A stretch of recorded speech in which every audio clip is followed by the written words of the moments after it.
इस वीडियो में हम लोग देखेंगे क्लास 8वीं हिंदी पार्ट 1 तू जिंदा है तो भावार्थ को समझेंगे। चलिए इसको कॉपी पे नोट कर लेते हैं, इसके बाद समझाने का प्रयास करते हैं। जैसा कि पंक्ति नंबर 1 यहाँ पे दिया गया है कि तू जिंदा है तो जिंदगी की जीत में यकीन कर, अगर कहीं है स्वर्ग तो उतार ला जमीन पर।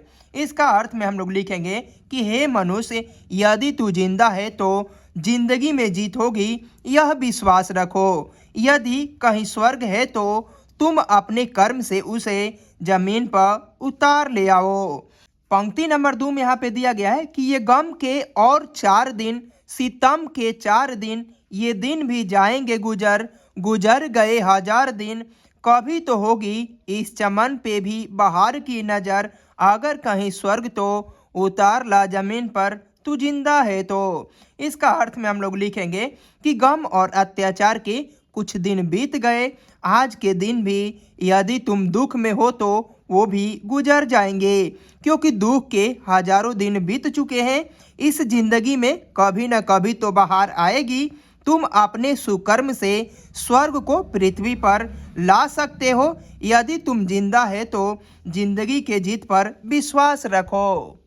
तीसरी पंक्ति यहाँ पे दिया गया है कि सुबह और शाम के रंगे हुए गगन को चूमकर तू सुन जमीन गा रही है कब से झूम झूम कर, तू आ मेरा श्रृंगार कर, तू आ मुझे हसीन कर, अगर कहीं है स्वर्ग तो उतार ला जमीन पर, तू जिंदा है तो। इसका अर्थ में हम लोग लिखेंगे सुबह और शाम लाल रंग से रंगे हुए गगन को चूमकर जमीन झूम झूम कर गाती है, अर्थात सुख दुख दोनों में एक समान रहने वाले आकाश को देखकर पृथ्वी आनंदित हो जाती है।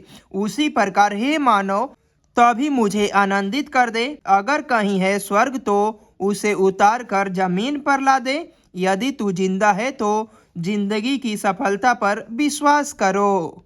पंक्ति नंबर 4 में यहाँ पे दिया गया है कि 1000 वेश धर के आई मौत तेरे द्वार पर, मगर तुझे न छल सकी, चली गई वो हार कर, नई सुबह के संग सदा तुझे मिली नई उम्र, अगर कहीं है स्वर्ग तो उतार ला जमीन पर, तू जिंदा है तो। इसका अर्थ में हम लोग लिखेंगे कि दुख हजारों रूप धारण कर तेरे द्वार पर आए, लेकिन सभी हार कर चले गए।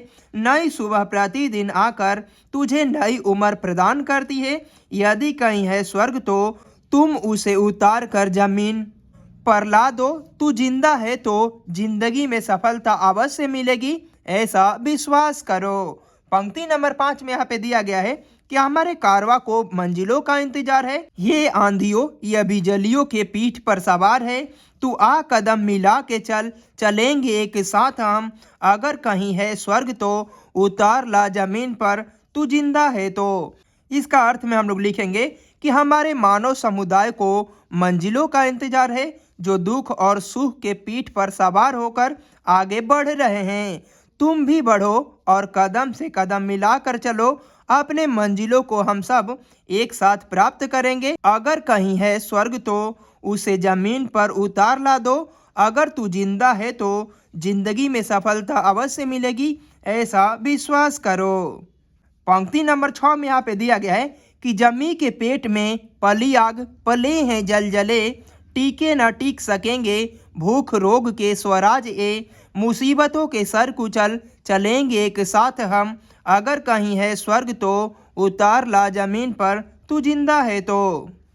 इसका अर्थ में हम लोग लिखेंगे कि जमीन के गर्भ में आग और भूकंप दोनों पलते हैं, लेकिन धरती माँ कभी घबराती नहीं है। उसी प्रकार भूख रूपी रोग का अपना राज्य भी नहीं टिक सकेंगे। विपत्तियों के सर कुचल हम सब एकता के सूत्र में बंध कर सदैव एक साथ चलते रहेंगे, अगर कहीं है स्वर्ग तो उतार ला जमीन पर, यदि तू जिंदा है तो जिंदगी की सफलता पर विश्वास करो। यहाँ पे 7वीं पंक्ति और अंतिम पंक्ति यही है कि बुरी है आग पेट की, बुरे हैं दिल के दाग, ये न दब सकेंगे एक दिन बनेंगे इंकलाब, ये गिरेंगे जुल्म के महल, बनेंगे फिर नवीन घर, अगर कहीं है स्वर्ग तो उतार ला जमीन पर, तू जिंदा है तो। इसका अर्थ में हम लोग लिखेंगे कि भूख और अपराध दोनों बुरे हैं। यदि ये दोनों समाप्त नहीं हुए तो एक दिन इनकलाब बनेंगे, जिससे जुल्म के महल ढह जाएंगे और नए घर बनेंगे। अगर स्वर्ग कहीं है तो अपने परिश्रम और सत्कर्म से स्वर्ग को पृथ्वी पर ला सकते हो। हे मानव, यदि तू जिंदा है तो जिंदगी में सफलता मिलेगी, इस बात पर विश्वास रखो। पार्ट 1 के लेखक है शंकर शैलेंद्र। इस प्रकार पार्ट 1 समाप्त होता है। इसका कोई प्रश्न उत्तर नहीं है। मिलते हैं नेक्स्ट वीडियो में पार्ट 2 ईदगाह।